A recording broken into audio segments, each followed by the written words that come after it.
저는 오늘 이 누가복음 1장 26절에서 36절을 중심으로 해서 예수님의 탄생과 마리아라고 하는 제목으로 같이 은혜를 나누겠습니다.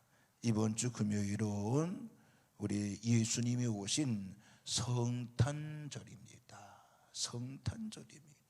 그래서 이 성탄절기에 여러분의 가정과 또한 여러분의 직장과 사업장 위에 하나님의 크신 은총이 넘치시기를 주님의 이름으로 축원을 드리겠습니다. 여러분, 우리가 누누이 얘기합니다만 예수님의 탄생은 인류의 큰 복인 줄로 믿으시기를 바랍니다. 그래서 예수님의 탄생은 뭐라고 그러죠? 우리 인류의 기쁜 소식이라고 이야기를 합니다. 성경에서 분명히 얘기하지요. 예수님의 나심은 지극히 높으신 하나님께는 영광이요, 땅에서 기뻐하심을 입은 사람 중에들 중에 평화로다라고 하는 말씀이 있습니다. 여러분 생각해 보세요. 만약 예수님이 이 땅에 탄생하지 아니하셨다라고 하면 우리들의 죄는 절대적으로 용서받을 수가 없었을 것입니다. 예수님이 이 땅에 태어나지 않으셨다고 하면 우리들 마귀의 종에서 하나님의 아들이 될 수가 없고 영원한 천국에 갈 수도 없었을 것입니다. 그러나 예수님이 이 땅에 오셨기 때문에, 탄생하셨기 때문에 우리는 하나님의 아들이 되었고 또 천국에 갈 수도 있고 마귀의 종이 아니라 하나님의 자녀로서 복되게 살아갈 수가 있다고 하는 이 사실을 믿으시기를 주의 이름으로 축원을 드리겠습니다. 그러므로 예수님의 탄생만큼 우리 모든 인류에게 큰 기쁨이 되는 소식이 더 무엇이 있겠습니까? 이번 주간 여러분들 주님의 오심을 마음껏 환영하고 그리고 축하해드리는 그런 한 주간이 되어지기를 주님의 이름으로 축원을 드리겠습니다. 그런데 예수님의 탄생이 있기까지요, 많은 사람들의 믿음과 헌신이 있었던 것만은 사실입니다. 그 가운데 우리가 꼭 기억해야 될 사람이 누구라고 생각합니까? 그분은 바로 오늘 본문에 나와 있는 마리아라고 볼 수가 있는 것입니다. 마리아의 신앙이 없었다고 하면 성령으로 예수님이 잉태되는 기적이 이루어질 수 없었을 것입니다. 그렇지요? 마리아의 신앙, 마리아의 믿음이 있었기 때문에 예수님은 기적으로 이 땅에 태어날 수가 있었던 것입니다. 그래서 오늘 저는 여러분들에게 마리아의 신앙을 살펴봄으로 인해서 나는 믿음이 어떤 믿음을 가지고 있는가, 나는 과연 마리아와 같은 신앙을 가지고 있는가, 다시 한번 이 성탄절기에 신앙을, 믿음을 다시 한번 새롭게 결단하고 각오하는 시간이 되시기를 주님의 이름으로 축원을 드리겠습니다. 그건 첫 번째, 마리아의 신앙은 어떤 신앙이었느냐? 한번 따라하겠습니다. 마리아는 성결된 삶을 살았습니다. 시작. 마리아는 성결된 삶을 살았습니다. 예. 성결된 삶이라고 해요. 무슨 말입니까? 깨끗한 삶을 살았다고 말이에요. 하나님은 어떤 사람을 쓰실까요? 하나님은 깨끗한 사람을 사용하신다는 것을 알 수 있습니다. 성결한 사람을 하나님은 사용하신다라고 하는 것입니다. 마리아는 성결한 생활을 했기 때문에 아기 예수님을 잉태하는 축복을 받을 수가 있었다라고 하는 것입니다. 여러분, 우리가 예수 믿기 전에야 성결된 삶을 살기를 혹시 못했다고 할지라도요, 예수 믿는 신앙이 된 이후에는요, 우리는 끊임없이 성결된 삶을 살아야 되는 것입니다. 그래야 우리는 그때마다 하나님 앞에 쓰임받는 줄로 믿으시기 바랍니다. 마리아는 어떤 여인이었지요?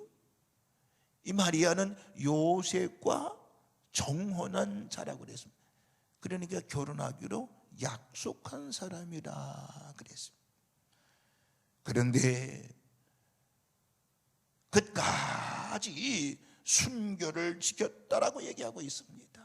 만약 마리아가 요셉과 청혼하고 순교를 지키지 않았다라고 하면 마리아의 몸에 예수님이 절대적으로 잉태하지를 못했을 것입니다. 왜냐하면 당시에 결혼법에 의하면 약혼한 여인은 이미 남자에게 속한 자로 되어 있습니다. 그래서 다른 사람과 교제할 수가 없습니다. 뿐만 아니라 남편이 죽더라도 쉽게 다른 남자와 결혼할 수가 없는 것입니다. 약혼자가 죽어도 다른 남자와 쉽게 결혼할 수가 없었습니다. 그래서 누가복음 1장 34절에 마리아가 천사에게 말하되 나는 사내를 알지 못하니 어찌 이 일이 있으리까? 사내를 알지 못했다고 분명히 말씀했습니다. 아주 순결을 지켰다라고 하는 것, 다시 말하면 성결하게 살았다라고 하는 것입니다. 오늘 저와 여러분들 마리아처럼 우리는 예수님으로부터 죄 용서함 받고 깨끗한 자가 돼 죄 용서함 받고 깨끗한 자이기 때문에 우리는 끊임없이 마리아처럼 쓰임받기를 원하신다고 하면 성결된 삶을 사는 우리 산돌의 모든 식구들 되시기를 주님의 이름으로 축원을 드리겠습니다. 두 번째, 마리아는 주님을 위해서 헌신된 삶을 살았어요. 헌신된 삶. 여러분들 보세요. 마리아가 성결한 것과 마찬가지로 마리아는 주님을 위해서 헌신을 했습니다. 무슨 말인고 하니 목숨을 각오한 마리아의 헌신이 예수님의 탄생에 결정적인 역할을 했다라고 하는 것입니다. 그러니까 마리아는 희생을 각오했습니다. 마리아는 하나님의 일을 이루어드리기 위해서 죽기를 각오했던 것입니다. 혹시 여러분들 죽기까지 무슨 각오를 했을까라고 의문을 가질 수 있겠습니다만은 그렇지 않습니다. 마리아가 하나님의 말씀에 순종하기 위해서는 죽음을 각오해야 하는 희생이 있어야 했던 것입니다. 왜 그랬습니까? 그 당시의 법은 처녀가 결혼한 상태에서, 정혼한 상태에서 부정해서 아이를 갖게 되면 파혼을 당하게 됩니다. 결혼을 못합니다. 결혼을 못할 뿐만 아닙니다. 이제 자기 아버지 족보에서 빠져나가야 됩니다. 그뿐이 아닙니다. 돌로 맞아 죽어야 됩니다. 약혼한 여자가 다른 남자와 잠을 자서 아기를 가졌다고 하면 돌로 맞아 죽어야 될 그 당시 법이라고 하는 것입니다. 여러분도 그렇다고 하면 이 마리아가 얼마나 억울합니까? 자기는 남자와 잡은 적도 없는데 자기가 잉태된 것을 알면 이미 파혼을 당하게 될 것이고 결혼도 못하게 되고 자기 아버지의 족보에서 빠져나가게 되고 돌에 맞아 죽어야 되는 상황입니다. 여러분, 이 마리아의 희생은요 보통 희생이 아닌 것입니다. 그럼에도 불구하고 마리아는 뭐라고 그래요? 그것이 주님의 일이라고 하시면, 그것이 주님이 하는 원하신다고 하면 나는 거기에 쓰여지기를 원합니다. 이렇게 헌신을 약속했습니다. 누가복음 1장 38절에 마리아가 가로되 주의 계집종이 오니 말씀대로 내게 이루어지리이다. 얼마나 멋있는 헌신의 고백입니까? 이와 같이 하나님의 말씀에 순종한 마리아는 예수님을 잉태함으로 성자의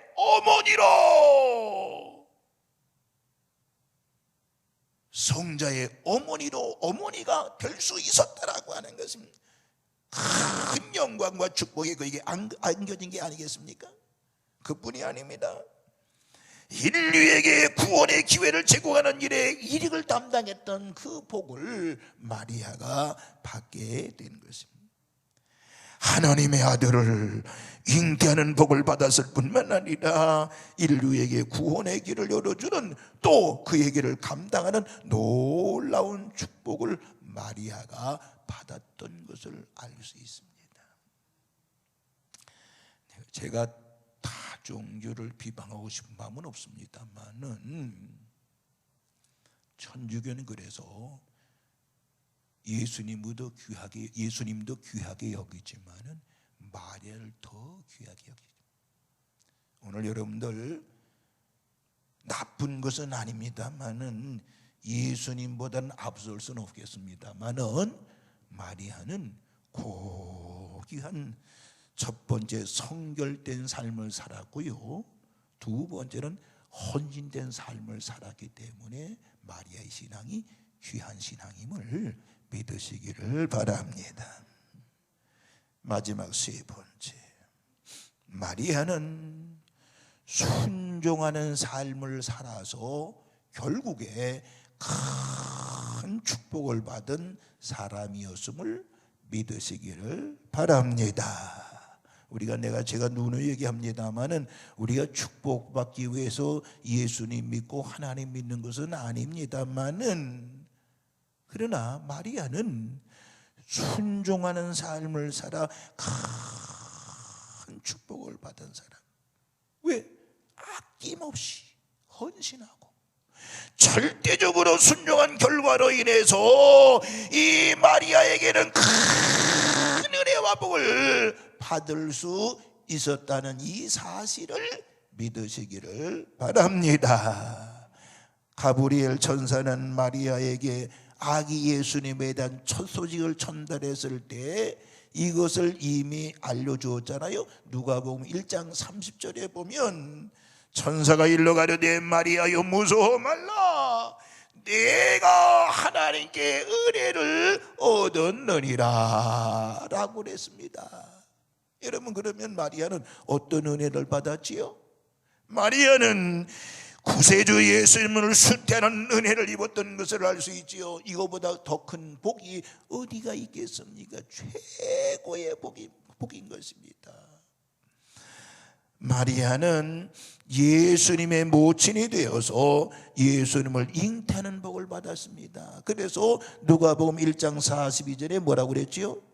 여자 중에 내가 복이 있으며 내 태중에 아이도 복이 있도다 라고 그랬습니다. 그래서 가브리엘 천사가 일러준 말에 주께서 너와 함께 하시도다 라고는 말씀이 누가복음 1장 28절에 기록이 되어 있습니다. 그러니까 마리아는 하나님께서 돌보시고 함께 하시는 복을 받은 줄로 믿으시길 바랍니다. 주님이 함께 계시면 두려움이 사라지게 되는 것이죠. 염려 근심이 사라지게 되는 것이지요. 또 마리아는 하나님을 믿음으로 복을 받은 줄로 믿으시기를 바라며 하나님의 말씀을 굳게 믿었다라고 하는 것입니다. 환경이 어떠할지라도, 자기가 손해보고 어려움을 당할지라도 하나님의 말씀을 그대로 받아들이고 그대로 하나님의 말씀을 믿었다라고 하는 것입니다.